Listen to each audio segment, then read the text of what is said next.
أعوذ بالله من الشيطان الرجيم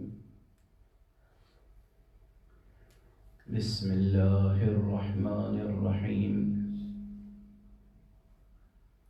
الحمد لله رب العالمين والصلاة والسلام على أشرف الخلائق أجمعين سيدنا وسيد الأولين والآخرين حبيبنا وحبيب إله العالمين إمام المرسلين وخاتم النبيين أبي القاسم المصطفى محمد اللهم صل على محمد وآل محمد وعلى أهل بيته الطيبين الطاهرين الهداة المهديين المعصومين المظلومين واللعنة الدائمة على أعداء الحق والدين أما بعد فقد قال الله تعالى عز اسمه في محكم كتابه ومتقن خطابه بسم الله الرحمن الرحيم قل لله المشرق والمغرب يهدي من يشاء إلى صراط مستقيم صدق الله العلي العظيم اللهم صل على محمد وآل محمد ایک اور بلندر صلوات پڑھنے اللهم صل على محمد وآل محمد ماہ محرم کے پہلے عشرے کی یہ دوسری مجلس ہے. کل شب اول تھی اور آج پہلی محرم شب دوم ہے. میں نے آپ حضرات کے سامنے عرض کیا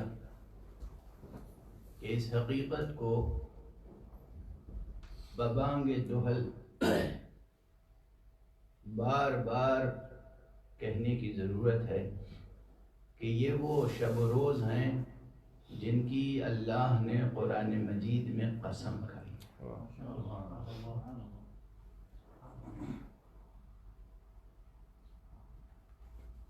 یہ شب و روز، یہ 10 راتیں،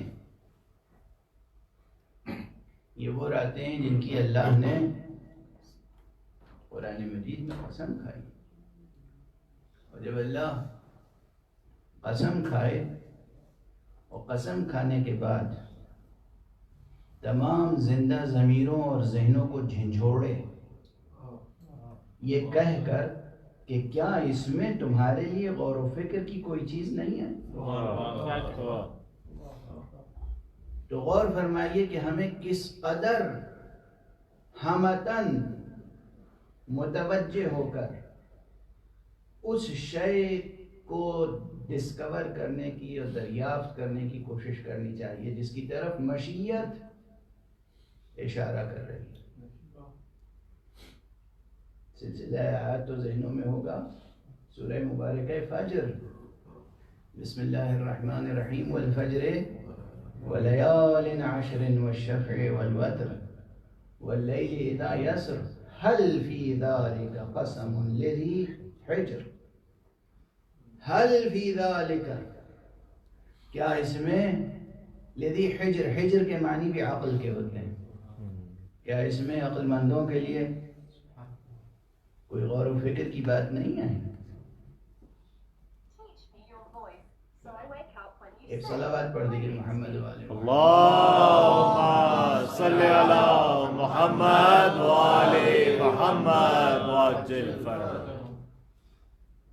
یہ دونوں حضرات اپنے موبائل پہ مشغول ہیں، ذرا مجلس کی طرف توجہ رکھیں. ایک صلوات پڑھیں محمد. اللهم صل على محمد وآل محمد.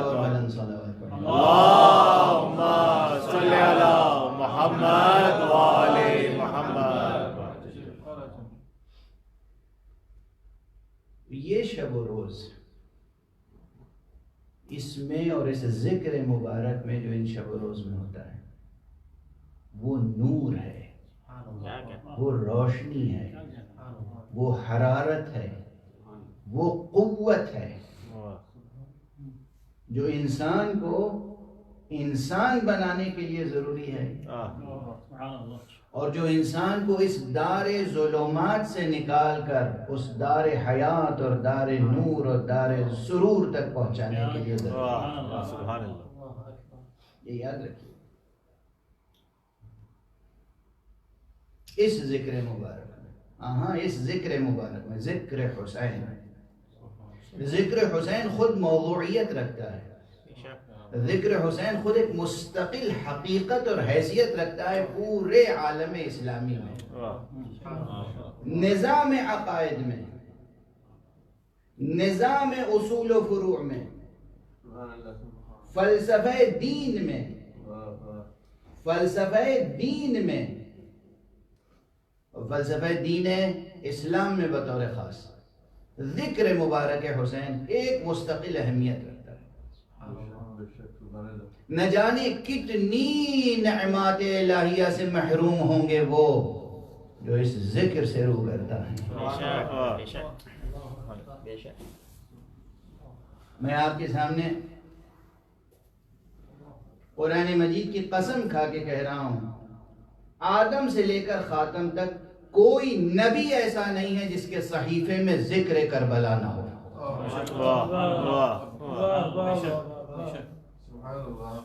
کوئی نبی مرسل ایسا نہیں ہے جسے حق سبحانہ و تعالی نے خود کربلا اور کربلا کے سید الشہداء سے تعارف نہ کرایا۔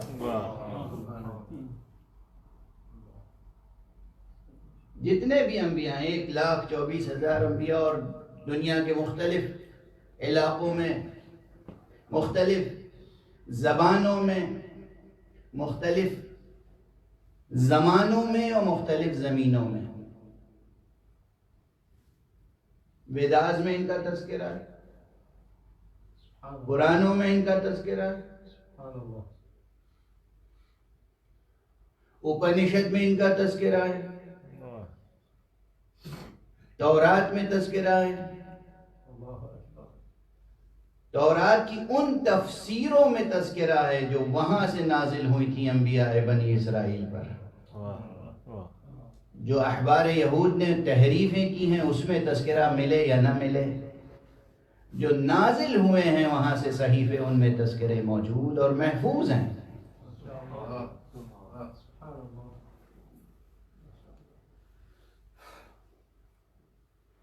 یہ غیر معمولی اہمیت کے شب و روز ہیں۔ جس کیفیت میں آپ جہاں بھی ہوں، اس ذکر کی طرف سے غفلت نہ برتیں۔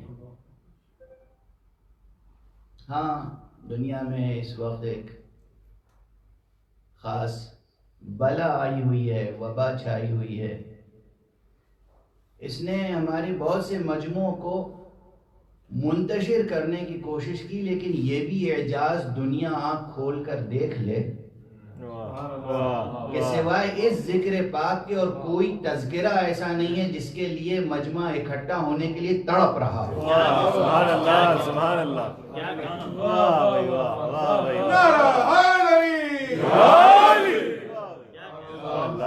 وہ کشش، وہ جاذبیت، وہ تڑپ کہیں کسی ذکر کے لیے نہیں، کسی پروگرام کے لیے، کسی موضوع کے لیے وہ تڑپ ہے ہی نہیں۔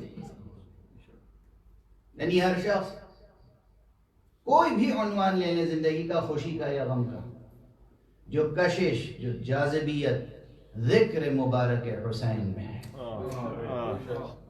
اور اس کا سبب صرف ایک ہے، صرف ایک۔ ہزاروں اسباب گنائے جا سکتے ہیں مگر سب کا خلاصہ ایک ہے، اور وہ یہ ہے کہ یہ حسین وہ ہے جو وارث انبیاء ہے، یعنی تمام انبیاء کی میراث جہاں یکجا ہے وہاں یہ کشش نہ ہوگی تو کہاں ہوگی۔ یہ سرکار سید الشہداء کے ذات گرامی وہ ہے کہ جو آرزو قلب مشیت ہے، اور اسی لیے بس اس لیے تھوڑی کہ مجھے اپنے علمی مطالعات کا مظاہرہ مقصود ہے، بلکہ میں سمجھتا ہوں اس لیے یہ عنوان اختیار کیا کہ دل میں کچھ یہی بات آئی کہ اب کی اس عشرے میں مشیت اور حسین کے عنوان سے کیا رشتہ ہے مشیت کا حسین سے، کیا رشتہ ہے حسین کا مشیت سے۔ ہر صاحب فکر کے لیے یہ مسئلہ، یہ سوال میں قائم کر رہا ہوں۔ مشیت، ہاں اب اگر طالب علمانہ انداز سے گفتگو شروع کی جائے، جو ہونا بھی چاہیے، دیکھیے کچھ کلی باتیں میں نے عرض کر دی، لیکن کسی بھی موضوع کو، کسی بھی سبجیکٹ کو تعلیمی انداز سے آگے بڑھانے کے لیے کچھ چیزیں ضروری ہوتی ہیں۔ جب ظاہر ہے کہ کوئی شخص بالکل ناواقف ہے کسی موضوع سے، کسی عنوان سے، اب اس کو اس موضوع سے، اس عنوان سے واقف کرانے کے لیے تعلیمی مراحل ہوتے ہیں۔ تو اب سب سے پہلے ظاہر سی بات ہے کہ ایک نیا لفظ آئے گا تو آپ کہاں جائیں گے ڈھونڈنے کے لیے؟ عام سا جواب ہے ڈکشنری، لغت۔ حالانکہ میں اس سے پہلے کئی بار عرض کر چکا ہوں کہ کتاب لغت میں معنی نہیں ملتے۔ مجھے نہیں معلوم مجھ سے پہلے کسی نے یہ بات کہی یا نہیں کہی، مجھے تو یہی یقین ہے کہ کسی نے نہیں کہی ہے۔ میں نے کئی یونیورسٹیز میں یہ بات کہی اسٹوڈنٹس کے سامنے، اور اسٹوڈنٹس سے لے کر، اساتذہ سے لے کر اور شیخ الجامعہ تک، یعنی وائس چانسلر تک، سب نے یہ اعتراف کیا کہ یہ بات تو ہمیں پہلی بار کسی نے بتائی ہے، کہ اس دھوکے میں نہ رہیں کہ ڈکشنری میں معنی مل جائیں گے۔ لغت میں، ڈکشنری میں تو لفظ کے بدلے لفظ مل جاتا ہے، ورڈ کے بدلے ورڈ مل جاتا ہے۔ اب وہی مثال یاد دلا دوں، مثالیں تو جوں کی توں رہتی ہی ہیں ہمیشہ، کہ جیسے اگر فرض کیجئے مجھے انگریزی نہ آتی ہو، ویسے کوئی دعویٰ بھی نہیں ہے، اور میں صرف اردو زبان جانتا ہوں، انگریزی سیکھنی ہو مجھے، تو اردو میں تو پانی ایک لفظ میں جانتا ہوں۔ اب پانی کے معنی کیا ہے؟ معنی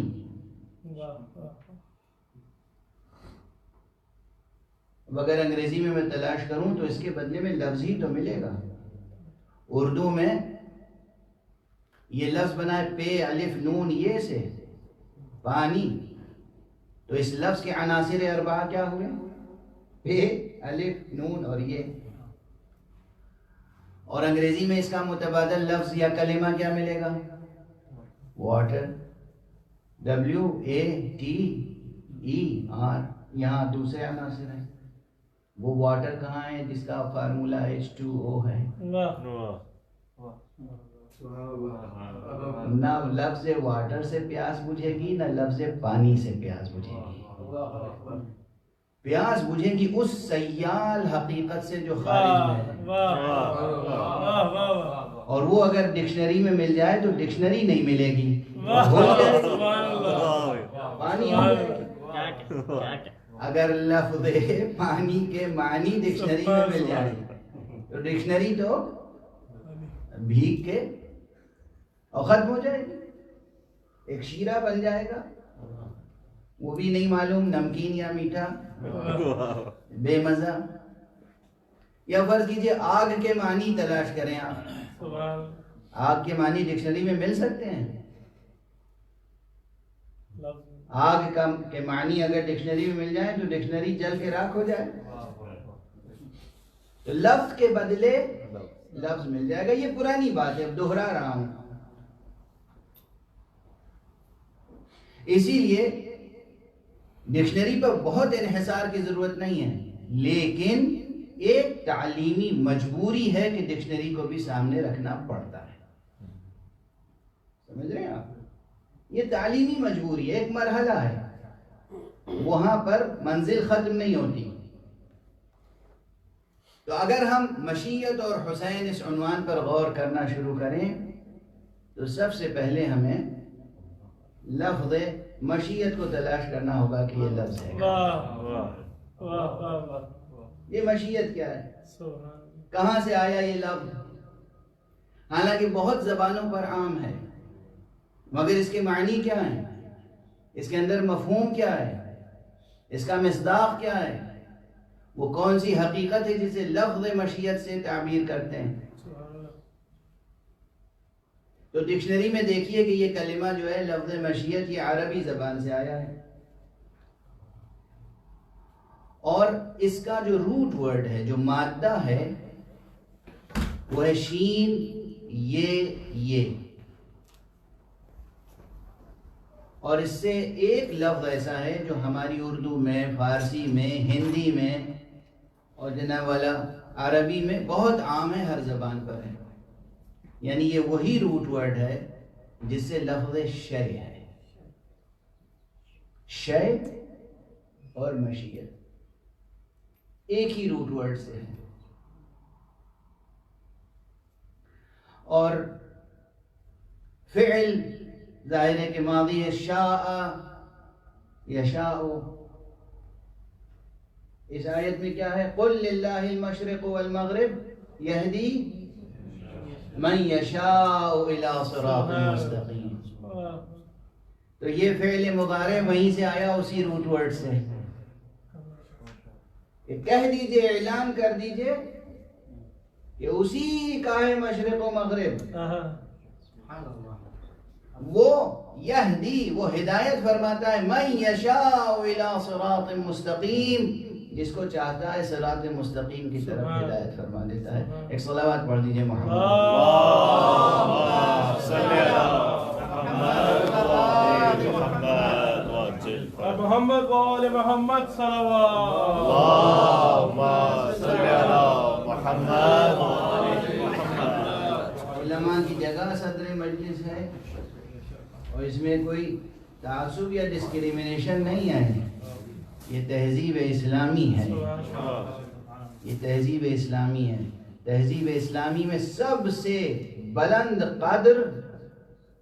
قدر علم ہے اور سب سے بلند منزلت عالم ہے. ایک صلوات پڑھ دیجیے محمد. اللهم صل على محمد وآل محمد. تو جناب والا، جناب حجت الاسلام والمسلمین مولانا شیخ جعفر نجم صاحب تشریف فرمائیں، جو ایک فاضل انسان بھی ہیں اور علم و فضل کے ساتھ جو ان میں حسن تدبر ہے وہ مجھے بہت عزیز ہے. ماشاء اللہ اس قدر فعال ہیں اور ادارہ ساز شخصیت کے مالک ہیں. ماشاء اللہ سکینہ ٹرسٹ اور اس مرکز کو جس طرح تعمیر فرما رہے ہیں اور اس کی سرپرستی فرما رہے ہیں، پروردگار ان کے دست و بازو کو مضبوط فرمائے اور مومنین کو توفیق عطا فرمائے کہ ان کے ساتھ مکمل طور پر ہم آہنگی اور ہمکاری سے کام لیں اور ان کے وجود سے استفادہ کریں. صلوات پڑھیں محمد. اللهم صل على محمد وآل محمد. تو عرض کر رہا تھا کہ لفظ مشیت جو ہے وہ شاء یشاء، شیء، مشیعہ، مشاء، یہ سب ایک شجرہ ہے لفظوں کا. لفظوں کا ایک شجرہ ہے جس میں ایک کلمہ ہے مشیعہ. لیکن یہ جو مشیعہ ہے، اور مشیعہ میں حمزہ ہے، میم شین یہ حمزہ، اور آخر میں وہ گول والی تے تائے مربوطہ. اگر حمزے کی جگہ آپ نے عین کہہ دیا غلط کر کے مشیعہ کہہ دیا تو مشیعہ عربی میں اس ٹوکری کو کہتے ہیں جس میں عورتیں روٹی رکھتی ہیں. اب بات کہاں سے کہاں پہنچ جائے گا. تو یہ مشیعہ ہے. مشیعہ یعنی عین نہیں حمزہ ہے. اب یہ سب صرفی بحثیں ہیں کہ حمزہ کہاں سے آ گیا اور یہ تے کہاں سے آ گئی اور یہ میم کہاں سے آ گئی اور یہ کون سا مصدر ہے؟ بہرحال شے بھی مصدر ہے، مشیت بھی مصدر ہے. مشیت جو ہے مصدر میمی ہے، اور یہ کہتے ہیں کہ مصدر میمی جو ہے اس حدث پر عام مصادر سے زیادہ قوی اور شدید دلالت کرتا ہے. بس اتنا کافی ہے طالب علمانہ بحث، کافی ہے. جنوں کو مزید جستجو ہوگی وہ جستجو کریں گے، مطالعہ جاری رکھیں گے. اب ممبر پر، ایسے ممبر پر جہاں عوام و خواص یکجاں ہوں، اس سے زیادہ عام اور خاص جمع نہیں کیا جا سکتا. تو مشیعہ اس روٹ ورڈ سے بہت سے کلمات قرآن مجید میں موجود ہیں. بار بار شاء یشاء، تشاؤون یشاؤون بار بار آیا ہے، لیکن خود لفظ مشیعہ جو کہ تم، یہ قرآن مجید میں تو نہیں آیا، یہ کلمہ نہیں آیا، لیکن اس روٹ ورڈ سے بہت سے الفاظ آئے ہیں بار بار. میں گزارش کروں گا آپ کے سامنے. اور حدیث میں ضرور آیا ہے، محاورہ معصومین میں ضرور آیا ہے، اور ہمارے دینی ادب، دینی لٹریچر میں اور علم کلام میں، اور یہاں تک کہ علم اصول فقہ میں بھی بڑی اہمیت کے ساتھ، بڑے اہتمام کے ساتھ یہ بحث ہوتی ہے. اب مشیت سے مراد کیا ہے؟ اس کلمے کے معنی کیا ہے؟ شے سے کیا تعلق ہے اس کا؟ آپ کے ذہنوں میں جو شے ہے، لفظ شے کے کیا معنی ہے؟ لفظ شے ایک ایسا مبارک لفظ ہے جس کا اطلاق ہر شے پر ہوتا ہے، یہاں تک کہ ذات گرامی حق پر بھی ہوتا ہے. اللہ کو بھی شے کہہ سکتے ہیں، اور اس کے علاوہ ہر شے کو بھی شے کہتے ہی ہیں. اور یہ سوال، اور اس میں کوئی مسلکی اختلاف بھی نہیں ہے، اس میں کوئی مسلکی اختلاف نہیں ہے. اب اس بات سے مزید کیا استنباطات ہوتے ہیں وہ میں ابھی ذکر نہیں کروں گا. حضرت امام جعفر صادق علیہ السلام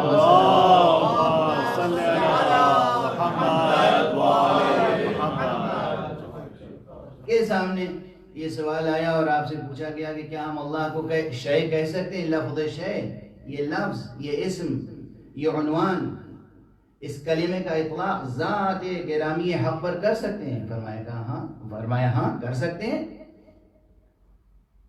انہ شیء لیس کمثلہ شیء، ہاں وہ شے ہے، مگر اس شرط کے ساتھ کہ اس جیسی کوئی اور شے ہے.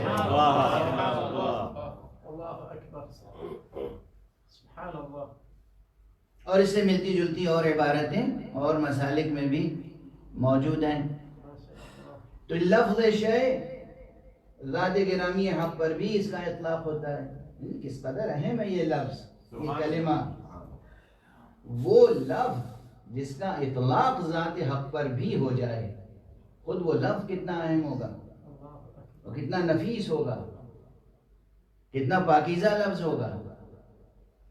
تو ہر وہ شے جس پر لفظ شے کا اطلاق ہو، اس کے تعلق سے ذہن میں ایک نفیس تصور ہونا چاہیے. بس اس سے زیادہ میں نہیں کہوں گا. اس کے بعد بحثیں بہت دقیق ہیں جو لوگوں کے لیے ناقابل فہم ہوں گی، اس لیے بات آگے نہیں بڑھا رہا. تو شے بھی صرفی اعتبار سے تو مصدری ہے، شاء یا شاء کا، اور اسم کے طور پہ بھی استعمال ہوتا ہے، مصدر کے طور پہ بھی استعمال ہوتا ہے. مشیعہ، اس کے کیا معنی ہیں؟ عام طور پر لفظ مشیت کو ارادے سے تعبیر کرتے ہیں. لفظ مشیت کا ترجمہ لفظ ارادہ سے کرتے ہیں. لفظ ترجمہ کہہ رہا ہوں، یعنی خود عربی میں پوچھیں مشیت، کہتے ہیں مشیت یعنی ارادہ. سوال یہ ہے کہ کیا واقعاً یہ دونوں کلمات مترادف ہیں؟ اب یہاں پر ایک علمی عنوان فکر ذکر کر کے آگے بڑھ جاؤں، جو ظاہر ہے کہ میرا عموماً انداز یہ ہوتا ہے کہ علمی عناوین، علمی سرناموں سے آپ کو بے خبر نہ رکھوں. اس کے بعد یہ ہوگا کہ ہر شخص حسب ذوق، جس کا جتنا ذوق ہے وہ تحقیق کرے گا، جستجو کرے گا، آگے بڑھے گا. نہیں ہے وہ ذوق وہ چیز چھوڑ دے گا، آگے بڑھ جائے گا۔ تو ادبیات میں، علوم ادب میں، علوم لغت میں یہ ایک بحث ہے کہ کیا زبانوں میں مترادفات کا وجود ہے یا نہیں ہے؟ کیا واقعاً یہ ممکن ہے کہ دو لفظیں الگ الگ ہوں اور ایک دوسرے سے مترادف ہوں، یعنی بالکل ہم معنی ہوں؟ کوئی بھی دو لفظ، بہت سے لوگ مترادفات کے قائل ہیں، بہت سے لوگ عموماً قائل ہیں، لیکن علماء لغت کے درمیان یہ بحث ہے کہ آیا مترادفات کا وجود ہے یا نہیں ہے۔ یہ فقیر یہ سلسلے میں بہت زیادہ محتاط ہے۔ میرا خیال یہ ہے کہ مترادفات کا وجود ہے تو، لیکن بہت کم، اتنی کثرت سے نہیں ہے جتنی کثرت سے سمجھا جاتا ہے۔ ہے مترادفات کا وجود، لیکن اتنی کثرت سے نہیں جتنی کثرت سے لوگ ذکر کرتے ہیں۔ اور اصل عدم ترادف ہے۔ اصل یہ ہے کہ اگر دو لفظیں ہوں گی تو دو معانی کی طرف اشارہ کر رہی ہوں گی، کچھ نہ کچھ دو لفظوں میں فرق ضرور ہوگا۔ اب یہ سب علمی بحثیں ہیں نا۔ اگر دو الفاظ ہیں، دو ورڈز ہیں تو دو معنی کی طرف اشارہ کریں گے، یہ ہے اصل۔ ہاں، برخلاف اصل یہ ممکن ہے کہ کوئی دو کلمہ، تین کلمہ، چار کلمہ ایسا مل جائے جو ایک ہی معنی کی طرف اشارہ کر رہا ہو۔ اس میں بھی عموماً یہ ہوتا ہے کہ واقعاً ایک معنی کی طرف اشارہ کر رہا ہے یا ایک معنی کی طرف اشارہ کر رہا ہے۔ معنی اور معنی میں بھی فرق ہے، اور ایک مفہوم کی طرف اشارہ کر رہا ہے یا ایک مصداق کی طرف اشارہ کر رہا ہے۔ یعنی مفہوم میں تغیر ہے لیکن مصداق واحد ہے۔ اب اس کی میں مثال تیزی سے دیکھ کر آگے بڑھ جاؤں۔ اس مرتبہ میرے لیے مشکل یہ ہے کہ وقت محدود ہے، یا میں نے خود اس مجلس کے لیے تو میں نے خود ہی وقت محدود کر لیا ہے۔ مثلاً آپ تشریف فرما ہیں، آپ کو کیا کہا جاتا ہے؟ انسان، اور بھی کچھ کہا جاتا ہے؟ جی ہاں، بشر، اور بھی کہا جاتا ہے آدمی، اور بھی کچھ کہا جاتا ہے ابن آدم۔ اچھا، کتنے عنوانات ہیں؟ یہ تین لفظیں لے لیجیے، آدمی، بشر، انسان۔ تینوں لفظیں کیا واقعاً لفظوں کے لفظی، لغوی، ڈکشنری میننگ ایک ہی ہیں؟ اختلاف ہے، بحث ہے یہاں پر۔ اگر بالکل ایک ہی معنی ہوتے تو پھر غالب کا وہ مشہور مطلب تو سب کو یاد ہوگا، بس کے دشوار ہے ہر کام کا آسان ہونا، آدمی کو بھی میسر نہیں انسان ہونا۔ تو معلوم ہے آدمی اور انسان میں فرق کی طرف توجہ غالب کی ہے۔ اب وہ کس اعتبار سے توجہ ہے؟ وہاں ڈکشنری میننگ کا اختلاف ہے یا کوئی اور عرفانی معنی ہے وہاں، یہ الگ بحث ہے۔ تو بہرحال ایک بحث یہ ہے، عنوان بحث ذکر کر دیا کہ آیا مترادفات کا، سینونیمز کا وجود ہے یا نہیں ہے۔ یہ جو لنگوسٹکس ہیں اور جو لیکسیکوگرافرز ہیں، جو مین آف لیٹرز ہیں، جو ادیب ہیں، ادبا ہیں، جن کا کام لفظ و معنی کے رشتوں سے سروکار رکھنا ہے، ان کے یہاں یہ بحث ہے مستقل، آیا مترادف کا وجود ہے یا نہیں ہے۔ خیر وہ ہو یا نہ ہو، ہمیں یہ تحقیق کرنی ہے کہ یہ دو لفظ ہیں ہمارے سامنے، ایک ہے ارادہ، ایک ہے مشیت۔ یہ دونوں مترادف ہیں یا نہیں؟ کیا واقعاً ارادے کے معنی مشیت اور مشیت کے معنی ارادے کے ہیں؟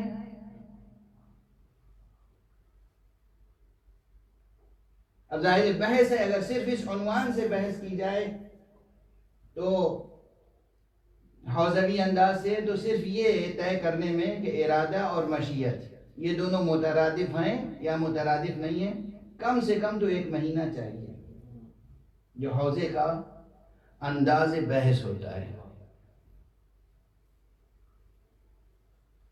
لیکن میں ظاہر سی بات ہے کہ آپ کو ایک دو کلمات میں یہ بحث سمیٹ کر عرض کر کے آگے بڑھ جاؤں گا۔ ایک صلوات پڑھ دیجئے محمد اللہم صلی علی محمد و آل محمد۔ ایک اور صلوات پڑھ دیں محمد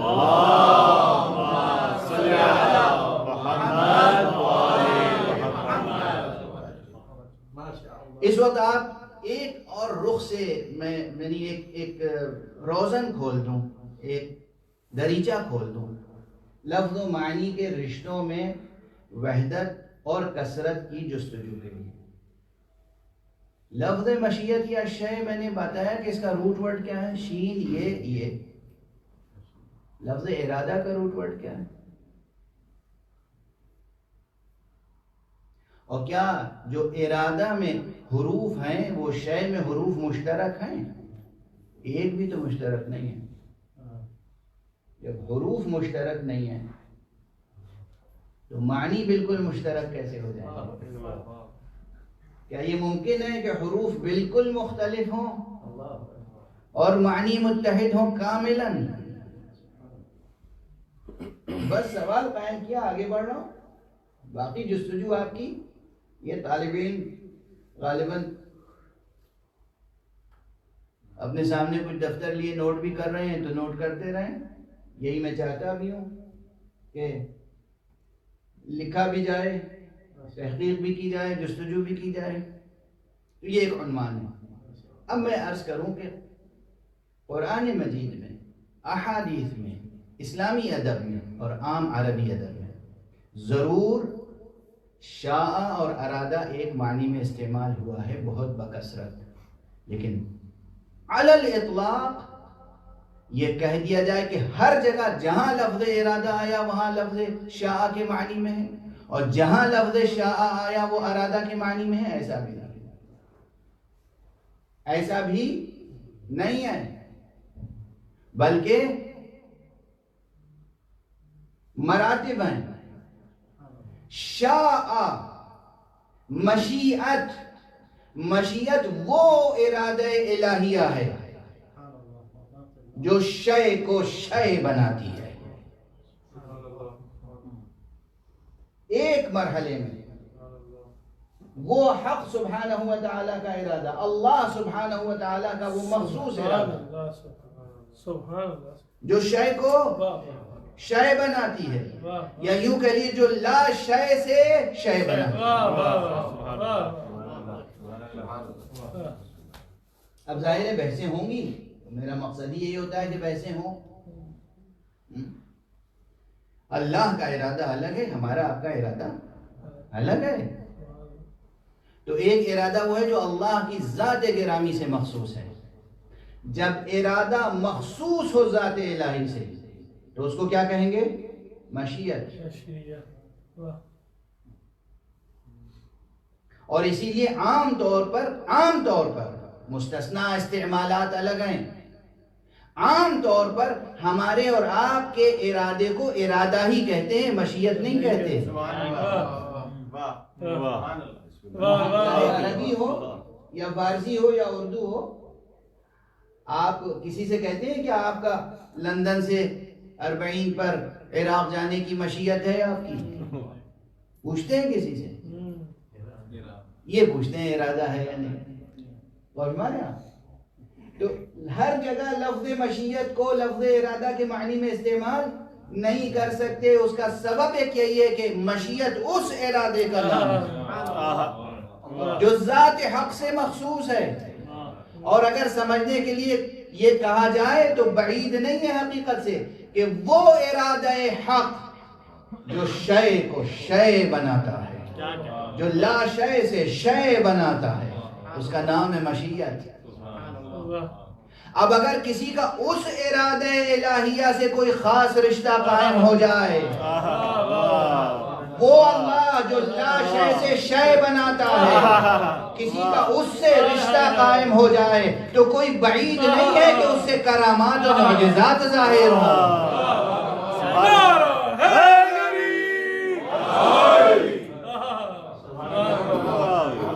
اس سے جس کا رشتہ قائم ہو جائے، اس سے جس کا رشتہ قائم ہو جائے، پھر یہ ممکن نہیں ہے. یہ ممکن ہے اس کے لیے کہ وہ کسی کو اولاد نہیں مل رہی ہے، کسی عام شخص نے کہہ دیا بھئی مشکل ہے کہ وہاں پہنچ جاؤ. ان کا تعلق مشیت سے ہے، اولاد ملے گی. رزق و روزی میں مشکلیں ہیں، ہاں کوششیں کرو، عام سی کوششیں کرو، مگر دل کا رشتہ حسین سے رکھو اور حسین کا واسطہ دے کے خدا سے مانگو. یہاں پر میں کہہ سکتا ہوں ممکن نہیں ہے کہ خدا حسین کے واسطے کو رد کر دے. علمی مشکل ہو، فکری مشکل ہو، اعتقادی مشکل ہو، اخلاقی مشکل ہو، اخلاقی تربیت کرنی ہے اپنی. بہت سے لوگوں کے لیے مشکلات ہوتی ہیں، خود اپنی تربیت نہیں کر پاتے چاہتے ہوئے. معلوم ہے کہ یہ اچھی بات ہے اور یہ بری بات ہے، مگر وہ بری ہی بات ہمیشہ کیے چلے جاتے ہیں، اچھی بات ہو نہیں پاتی ان سے. ایک مشکل ہوتی ہے، جانتے ہیں، شعور ہے، ادراک ہے، مگر ہو نہیں پاتی. نہیں ہو پاتی، اس تربیت گاہ میں آ جاؤ اور آقا حسین سے توسل کرو. دیکھو کس طرح طبیعتیں بدلتی ہیں، مزاج بدلتے ہیں، کیسے ناری نوری بنتا ہے، کیسے ابن یزید حر بن جاتا ہے. صلوات پڑھیے محمد والے.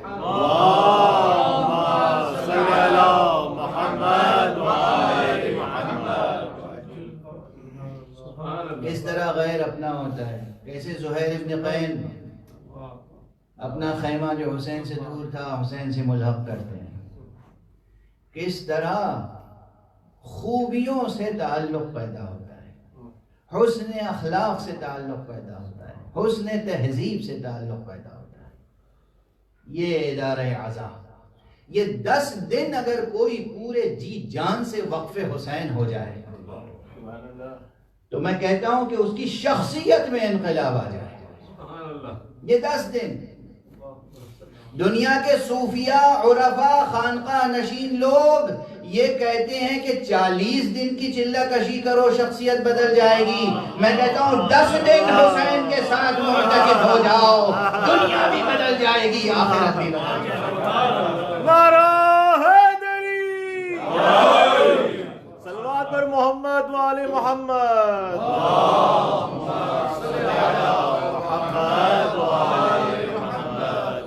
پورے شعور کے ساتھ، پورے ارادے کے ساتھ، پوری معرفت کے ساتھ، پورے یقین کے ساتھ مدرسہ حسین میں آ جاؤ،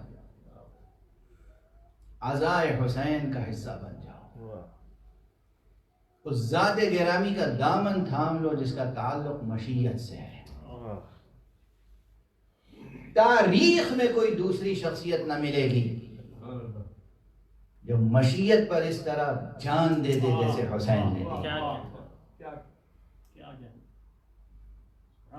یہ عنوان اس لیے اہم ہے، مشیت اور حسین. علمی جہاد و جوانب اپنی جگہ، اخلاقی، روحانی، عرفانی جہاد و جوانب اپنی جگہ. اور کیوں نہ ہو؟ حسین ہیں کون؟ ابن رسول تو ہیں ہی ہیں. حسین کون ہے؟ ابن فاطمہ. حسین کون ہے؟ حسین ابن علی.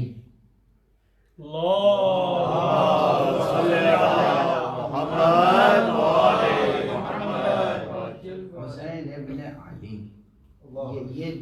یہ جو عنوان ہے، خود تمام القاب و آداب کی طرف توجہ نہ. حسین ابن علی کیا باپ ہے اور کیا بیٹا ہے. ووالد وما ولد.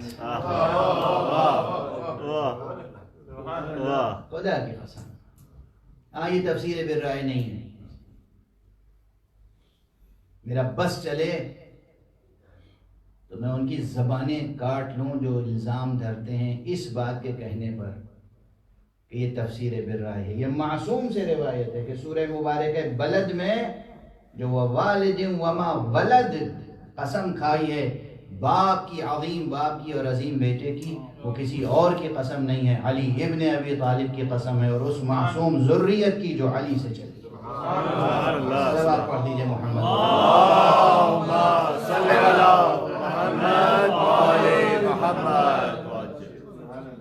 ووالد وما ولد، کیا باپ ہے اور کیا بیٹا. حسین ابن علی، حسن ابن علی. یہ دونوں سبطین مصطفیٰ. اللہم صل علی سبطی نبی الرحمہ وسیدی شباب اہل الجنہ. پروردگار ثنا فرما، ستائش فرما، تعریف بیان کر، ہمیں آشنا فرما ان کے اوصاف سے کہ جو نبی رحمت کے نواسے ہیں، سبطین نبی رحمت ہیں، اور جو سید و سردار بہشت ہیں. اللہم صل علی سبطی نبی الرحمہ وسیدی شباب اہل الجنہ الحسن والحسین. یوں تو میرے بہت سے اختلافات ہیں نظریاتی، لیکن میں گزشتہ برس ایک بیان میری نظر سے گزرا ہوں، میں بہت خوش ہوا. لکھنؤ کے بہت مشہور اہل سنت والجماعت عالم مولانا سلمان حسنی ندوی صاحب نے جب بڑی جرأت سے کام لیتے ہوئے یہ کہا کہ ہمیں پوری ملت اسلامیہ کے جوانوں کو یہ بتانا ہے کہ تمہارے لیے رسول نے نمونہ عمل کسی اور کو نہیں، حسن اور حسین کو قرار دیا. پروردگار ان کے توفیقات میں اور اضافہ فرمائے. پوری ملت اسلامیہ کے لیے رسول اللہ نے نمونہ عمل کسے قرار دیا ہے؟ حسن اور حسین. اس حدیث کا مفہوم یہی تو ہے جس میں کہا گیا ہے کہ الحسن والحسین سیدا شباب اہل الجنہ. جو بھی جنت کا آرزو مند ہو وہ پیروی کرے حسن اور حسین کی. جو بھی جنت کا آرزو مند ہو، جسے جنت میں داخل ہونا ہو، وہ پیروی کرے حسن اور حسین کی. اب جو خود حسن اور حسین سے بیعت طلب کرے وہ جنت کا مستحق ہوگا یا دوزخ کا ایندھن.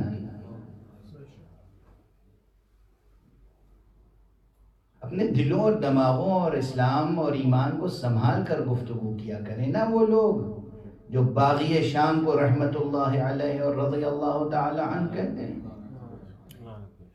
یہ میں کسی مسلکی جذبے سے نہیں کہتا ہوں، دل سوزی سے کہتا ہوں، ہمدردی سے کہتا ہوں. ترس آتا ہے مجھے آپ پر. کس کو آپ نے اپنا نمونہ بنایا؟ کس کے ہاتھوں پر بیعت کی؟ کس کو اپنے لیے قدوہ، اپنے لیے سید، اپنے لیے سیدنا فرماتے ہیں؟ ان کو جن کی جنت کا خود کوئی ٹھکانہ نہیں ہے. بلکہ اس کے برعکس حقیقت ثابت ہے.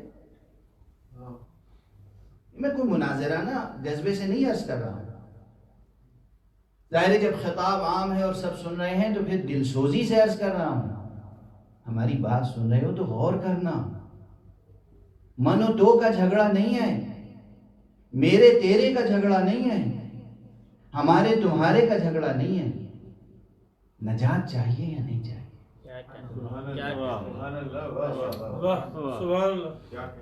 شفاعت درکار ہے یا نہیں؟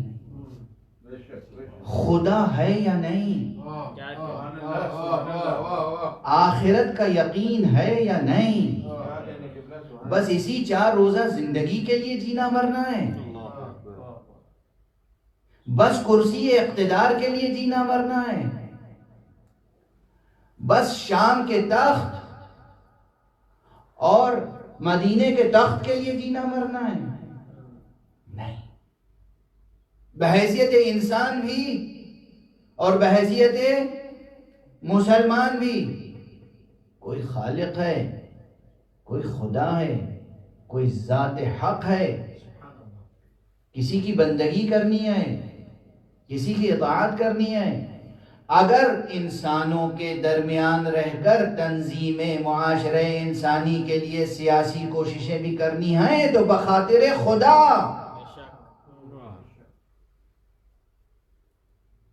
یعنی سیاست میں کام کرنا واجب کفائی ہے، مگر واجب کفائی سمجھ کر. اب یہ باتیں خدا کی قسم آج ان کلمات کا مشتری کون ہے؟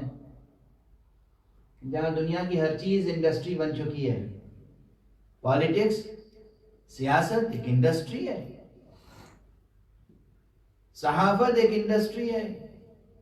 اب یہ تو کتنی بار میں کہہ چکا ہوں کہ حد تو یہ ہے کہ دنیا کے سرمایہ دارانہ نظام نے اور سرمایہ پرستوں نے اور کمزور دل و دماغ کے اور کمزور دین و ایمان کے لوگوں نے دین کو بھی انڈسٹری بنا دیا، ریلیجن بھی انڈسٹری بن گیا. تو پھر آج یہ باتیں کون سمجھے گا؟ کہ میں کہہ رہا ہوں سیاست کے میدان میں بھی قدم رکھو تو خدا کا تصور سامنے ہو، یہ سوچ کے کہ اللہ نے کہا ہے کہ انسانوں کی بھلائی کے لیے کام کرو، اللہ نے کہا ہے یتیموں کی سرپرستی کرو، اللہ نے کہا ہے بیواؤں کی سرپرستی کرو، اللہ نے کہا ہے لوگوں کو میں اویئرنیس پیدا کرو، اللہ نے فرمایا ہے، حکم دیا ہے کہ انسانیت کی بھلائی کے لیے کوششیں کرو، اللہ نے کہا ہے کہ انسانی جھگڑوں کو مٹاؤ. اس لیے ہمیں اس میدان میں قدم رکھنا ہے. قربتاً الی اللہ.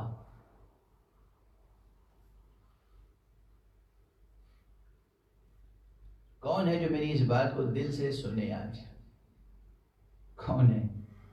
یہ زمانہ جسے لوگ ڈونلڈ ٹرمپ صاحب کا زمانہ کہہ رہے ہیں، کون ہے؟ ہاں، لیکن زمانے سے مایوس ہو کر خاموش ہو جانا کوئی راہ نہیں ہے. مایوسی کفر ہے. کوئی دھیان سے نہ سنے تب بھی حرف حق بلند کرتے رہو. حق کی تاثیر کبھی نہ کبھی ظاہر ہو کر رہے گی. مسلسل بیان حق ہوتا رہنا چاہیے، کرتے رہنا چاہیے. اور اس لیے میں یہ عرض کروں کہ پچھلے دنوں عزاداران امام حسین، آپ سے کہہ رہا ہوں، ہم سے اور آپ سے بھی حق عزا ادا نہیں ہوا ہے، کوتاہیاں رہی ہیں. اگر ہم نے معصومین کی مرضی کے مطابق کسی فقیہ کی رہبری میں صحیح طور پر عزاداری کا حق ادا کیا ہوتا تو آج مسلم معاشرے میں کوئی ایسا پیدا نہ ہوتا جو اسرائیل کے ساتھ اس طرح معاہدہ کر لے جیسے UAE نے کر لیا. ہمارا بھی قصور ہے. ہم نے آقا حسین کی آواز کو جس طرح اٹھانا چاہیے تھا اس طرح نہیں اٹھایا. اب سے سنبھل جائیں، اپنے ذوق کے مطابق عزاداری نہ کریں، معصوم کے مطالبے کے مطابق عزاداری کریں. ہمارا ذوق، ہمارے گھر کی ریت، ہمارے خاندان کی روایت، ہمارے معاشرے میں یہ ہوتا رہا ہے، جو بھی ہوتا رہا ہے ٹھیک ہے. بزرگوں کو سلام، کل میں نے عرض کیا تھا اسی منبر سے، یہ جو رسمیں ہیں، رسوم اعضاء سب محترم ہیں، مگر ان کی حقیقت کیا ہے؟ تعلیمی وسائل کی. تعلیمی وسائل، تعلیمی وسائل. پھر جو مثال میں نے اس سے پہلے کسی ایک انٹرویو میں دی تھی، یہاں نقل کر دوں. جب میں پڑھتا تھا، جب آپ پڑھتے ہوں گے تب بھی یہ رہا ہوگا کہ ہم لوگ، وہ لکڑی کی تختی ہوتی تھی، تختی پر لکھا کرتے تھے. اب بچوں کے ہاتھوں میں کیا ہے؟ آئی پیڈ ہے، لیپ ٹاپ ہے. مقصود اس کا بھی علم حاصل کرنا تھا، مقصود اس کا بھی علم حاصل کرنا ہے، لیکن وسائل بدل گئے، ذرائع بدل گئے، انسٹرومنٹس بدل گئے. ہمارے سامنے انسٹرومنٹ اہم نہیں ہونا چاہیے، پیٹرن اہم نہیں ہونا چاہیے، مقصد اہم ہونا چاہیے. مقصد یہ ہے کہ حسین کا حرف حق بلند رہے. اس عہد میں جو تقاضے ہیں اس کے مطابق عہد کرو، کوشش کرو، سعی کرو، جد و جہد کرو، مجاہدہ کرو، جہاد کرو کہ کرۂ ارض پر کوئی ایک فرد بشر باقی نہ رہ جائے جو حسین کے نام گرامی سے واقف نہ ہو. ہر ایک تک امام حسین کا نام پہنچ جائے اور ہر ایک تک امام حسین کا پیام پہنچ جائے، تاکہ اس عہد کے یزیدوں اور یزید پرستوں پر بھی تمہارے ذریعے سے خدا حجت تمام کر دے. صلوات پڑھ دیں محمد والے. اللہم صلی علی محمد وآل محمد. ہاں بس بات سے بات نکلتی چلی آئی تو میں عرض کرتا چلا گیا. میں تو ٹھہر کر وہاں متوجہ کر رہا تھا. یہ عنوان غور کرو، حسین ابن علی. حسین ابن علی. حسین کا تعلق مشیت سے کیوں نہ ہو؟ اس لیے کہ اس کا باپ علی وہ تھا جس کا تعلق رضا الہی سے تھا. وَمَن يَشْرِ نَفْسَهُ ابْتِغَاءَ مَرْضَاتِ اللَّهِ. کس کی شان میں نازل ہوئی یہ آیت؟ جو ایک شب بستر پیغمبر پر شب ہجرت سو کر اللہ کی مرضی خرید لے، وہ کربلا میں قتل ہو کر اللہ کی مشیت کا مالک نہیں ہو سکتا. صلوات پڑھ دیجئے محمد. اللہم صلی علی محمد وآل محمد. ایک اور صلوات پڑھ دیں محمد. اللہم صلی علی محمد وآل محمد. ہاں یہ تو اشارے ہوتے ہیں، مجھے معلوم ہے ان جملوں کے پیچھے بحثیں ہوں گی. شعراء پہلے ماتم کیا کرتے تھے کہ ہائے میرا شعر مدرسے کون لے گیا، مدرسے کے اساتذہ نے تو اس کا کچھ کر دیا. فارسی کی مشہور ضرب المثل ہے جس میں شاعر فریاد کرتا ہے کہ میرا شعر مدرسے کون لے گیا. بھائی یہ مولویوں کے ہاتھ کہاں سے لگ گیا میرا شعر؟ یہ شعر تو سمجھے نہیں، یہ میرے اوپر کفر کے فتوے لگانے لگے. مولویوں کا بہت احترام کرتا ہوں میں، لیکن اب مصیبت یہ ہو گئی ہے کہ اس انڈسٹری کے زمانے میں جہاں ہر چیز امیٹیشن مل رہی ہے، ہر چیز نقدی مل رہی ہے، ماشاء اللہ مولویوں کی بھی تعداد اتنی ہو گئی ہے جنہوں نے مدرسے کا منہ نہیں دیکھا، مدرسے کی ڈیہڑی پہ قدم نہیں رکھا، باب علم کو بوسہ نہیں دیا، کسی استاد کے سامنے زانو ادب طے نہیں کیا، اور مولوی ہیں، مولوی سے بھی آگے ہیں. آپ نے صحیح لقمہ دیا. علامہ ہیں. پہلے مولوی ہوا کرتے تھے، اب تو شروعات علامہ سے ہوتی ہے. میں ہاتھ جوڑ کے عرض کر رہا ہوں، کسی فرد سے مجھے کوئی پرخاش نہیں، مگر علی اور حسین سے عہد وفا نبھا نہیں سکتے جب تک کہ علم نہ رکھتے. علم، تحصیل علم، اکتساب علم، کسب علم، جب تک اس سے جڑیں گے نہیں حق معصوم ادا نہیں ہو سکتا. میرا خیال ہے کہ بہت سی باتیں ایک کے بعد ایک سنگین سے سنگین تر کہتا چلا جا رہا ہوں، پتہ نہیں یہ برداشت کر پائیں گے یا نہیں کر پائیں گے. پر محمد وآل محمد صلوات. اللہم صلی علی محمد وآل محمد. حسین ابن علی، کیا عظیم عنوان ہے. اب ظاہر ہے یہ بحثیں ہوں گی، انہوں نے مالک مشیت کہہ دیا، انہوں نے کہہ دیا مرضیاں خرید لی. میں نے پہلی بار تھوڑی عرض کیا ہے، اور یہ میں خود عرض ہی نہیں کر رہا ہوں، یہ تو عیناً قرآن مجید کے کلمات ہیں. وَمَن يَشْرِي نَفْسَهُ ابْتِغَاءَ مَرْضَاتِ اللَّهِ. کون ہے جو اپنا نفس بیچے اللہ کی مرضیوں کی خاطر؟ بیچنے کا لفظ ہے تو جب بکتی ہے کوئی چیز تو ثمن اور مثمن میں تبادلہ ہوتا ہے. جو چیز بیچی جاتی ہے وہ خریدنے والے کی ہو جاتی ہے، اس کی قیمت اس کی ہوتی ہے جو بیچتا ہے. تو اب علی کا نفس خدا کا ہو چکا ہے، اللہ کی مرضی علی کی ہو. سبحان اللہ، سبحان اللہ.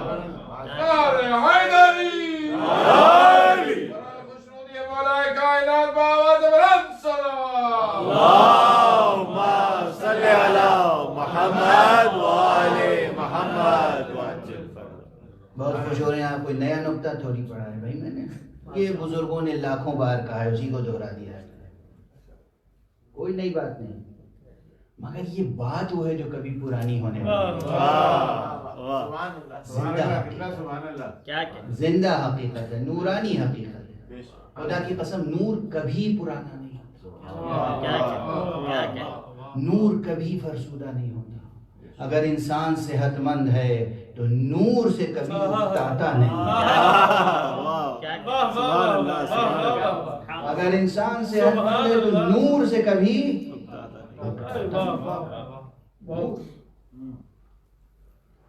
یہ ذکر نور ہے، یہ شخصیتیں نور ہیں، ان کا نام نور ہے، ان کی ذات نور ہے، ان کے صفات نور ہیں.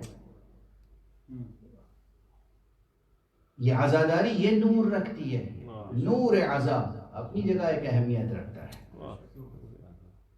خدا کی قسم اس گناہوں سے اور کوتاہیوں سے اور غفلتوں سے اور ظلمتوں سے بھری ہوئی دنیا میں یہ 10 دن کی عزاداری جو نور بکھیرتی ہے. لوگوں کو اندازہ نہیں ہے اس کی برکتوں کا، اس کی تابانیوں کا، اس کی تابناکیوں کا، اس کی تابکاریوں کا. بہرحال آج گفتگو یہیں پر روکتا ہوں. مشیت اور حسین بہت اہم موضوع ہے.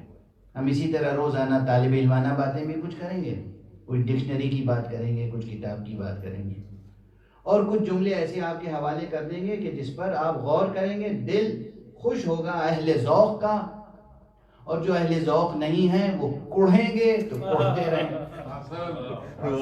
میں کیا کر سکتا ہوں؟ جنہیں فضائل امیر المومنین میں ہر جگہ شرک نظر آتا ہے، ان سے بڑا کوئی نابینا یا احول یا بے بصیرت نہیں ہو سکتا. ارے یہاں مسئلہ بس یہ ہے، ہم نے علی کو شریک خدا قرار دیا ہوتا اس کے کاموں میں تو ہم مشرک ہوتے.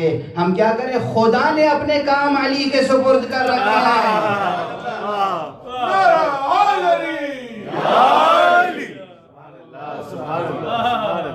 اللہ سبحانہ وتعالی نے ہدایت کا ذمہ خود لیا اور بھیج دیا محمد مصطفیٰ صلی اللہ علیہ وسلم. جاؤ ہدایت کا ذمہ خود لیا. قرآن مجید میں اعلان ہے، اِنَّا عَلَيْنَا لَلْهُدَى، ہمارے اوپر ہے ہدایت. اِنَّا اور عَلَيْنَا اور لَلْهُدَى، لام بھی موجود ہے، اِنَّا بھی موجود ہے، اس قدر تاکید کے ساتھ ہم پر ہے ہدایت تمہاری. تو خدا ہر گھر میں کیوں نہیں نازل ہوتا؟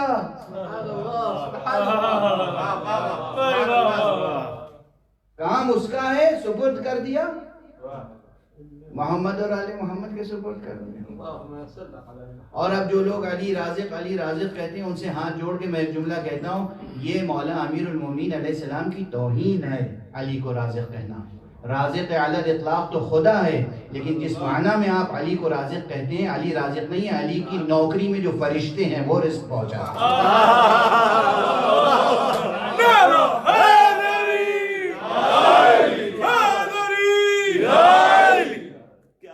رازق علی الاطلاق خدا ہے. خدا کے علاوہ کسی کو رازق سمجھنا شرک ہے. مگر کس معنی میں آپ کہتے ہیں نا، آپ یہی تو کہتے ہیں مولا علی کے ذریعے سے ملتا ہے، مولا علی شفاعت کرتے ہیں. ارے مولا علی کے زیر فرمان جو فرشتے ہیں، ملائکہ ہیں، ہزاروں لاکھوں کروڑوں فرشتے جنہیں اللہ نے حکم دیا ہے کہ علی کی اطاعت کرو، ان کا کام ہے. آپ غلاموں کا کام آقا کے سپرد کر رہے ہیں. سب کا مولا علی، سب کا آقا علی، سب کا رہبر علی، سب کا شافی علی، علی علی کے بابا علی، کا کعبہ علی، کعبہ علی، سے پوچھا علی، بھی بولے علی، پکارا علی، بھی بولی علی، خیبر علی، کوثر علی، محشر علی، قنبر علی، ابوذر علی، سہارا علی، کنارہ علی، پکارا علی،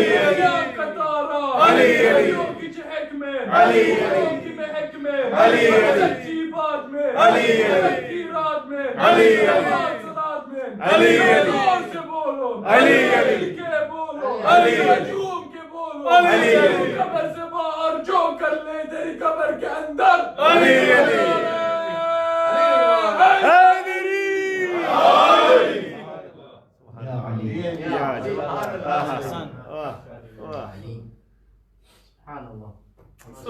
نفس بیچ کر اللہ کی مرضیاں خرید لی، حسین نے قربانی دے کر اللہ کی مشیت پر قبضہ کر لیا.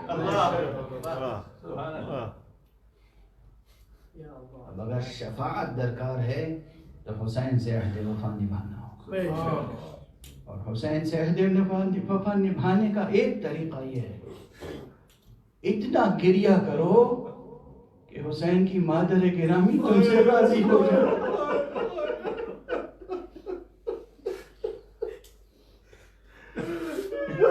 حسین کا ایسا سوگ مناؤ کہ حسین کی مادر گرامی فاطمہ کے دل سے دعائیں نکلیں. اس طرح غم مناؤ کہ بی بی فاطمہ یہ سمجھیں کہ تم اپنا غم منا رہے ہو، پرایا غم نہیں منا رہے.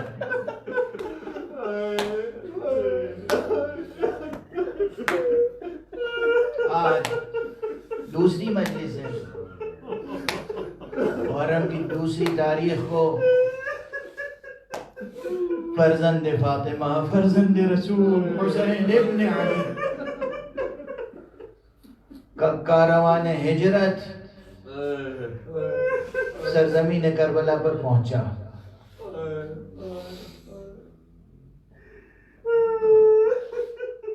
اور آپ سنتے آئے ہیں روایتی طور پر، اور میں اسی انداز میں بھی ذکر کروں.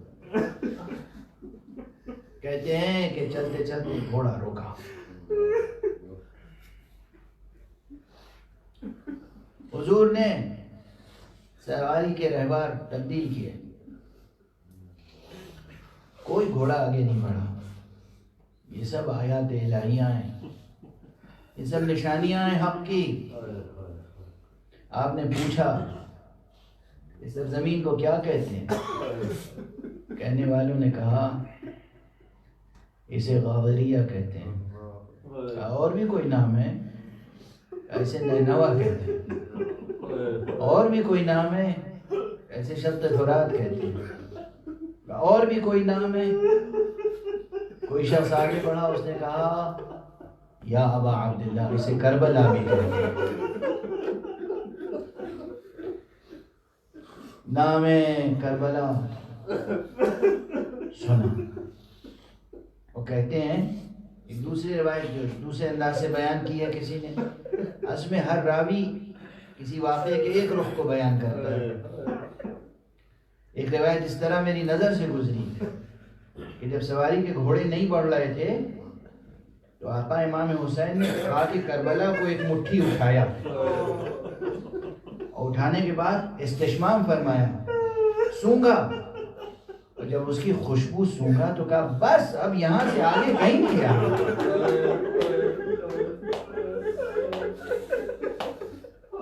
وہ سرزمین آ گئی جہاں ہمارا خون بہایا جائے گا. یہ مشیت میں گزر چکا ہے. وہ سرزمین آ گئی جہاں ہمیں توحید کی راہ میں، عدل الہی کی راہ میں، قیام ایمان و اسلام کی خاطر قربانیاں پیش کرنی ہیں. خانوادہ رسالت یہیں شہید کیا جائے گا، اور یہیں ہماری خواتین مخدرات عصمت و طہارت یہیں اسیر ہوں گی. آپ کے سنے ہوئے واقعات ہیں. صرف اس غم کو زندہ سے زندہ تر کرنے کے لیے اشارے کیے جاتے ہیں. یہ غم تو زندہ ہے، زندہ جاوید ہے. یہ غم مٹنے والا نہیں ہے.